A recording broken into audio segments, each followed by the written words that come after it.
সোমবার সকালে গঙ্গা নদীর বাঁধ ভেঙেছে ভূতনিতে। বাঁধের ১০০ মিটার নিশ্চিহ্ন হয়ে গিয়েছে নিমেষে। ইতিমধ্যেই একাধিক গ্রাম জলমগ্ন। যত সময় গড়াচ্ছে তত ভয়াবহ রূপ ধারণ করছে ভাঙন। আগামী দিনে কি রূপ দেখাবে গঙ্গা তা ভেবে আতঙ্কে কাঁপছে ভূতনিবাসী। পরিস্থিতি বিবেচনা করে একাধিক পদক্ষেপ করছে প্রশাসন।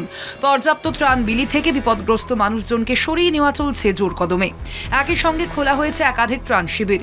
মহকুমা শাসক পঙ্কজ তামাংয়ের হিসেবে ৬ থেকে ৭টি গ্রাম গঙ্গার গ্রাসে চলে গিয়েছে।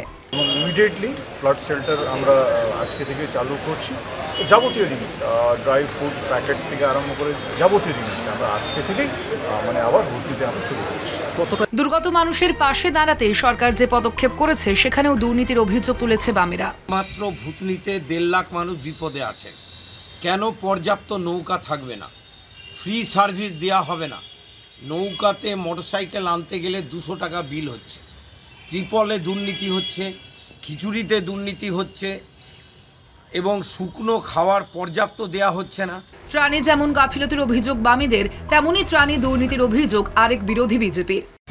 সেচ দপ্তর এবং তৃণমূলের চোর মন্ত্রী বিধায়ক থেকে তৃণমূলের নেতারা ভূতনিতে লুটরাজ চালাচ্ছে।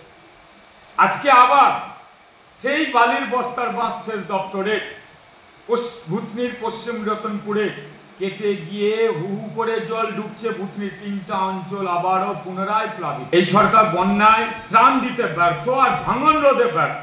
একটা কাজে পারদর্শী হয়েছে, টাকা লুট করে। প্রতি বছরই বাঁধ ভাঙে, প্রতি বছরই বালির বস্তা পড়ে। সেচ দপ্তরের কাজ নিয়ে ক্ষোভ গোপন করেননি তৃণমূলের মানিকপুর পঞ্চায়েত সমিতির সভানেত্রীও।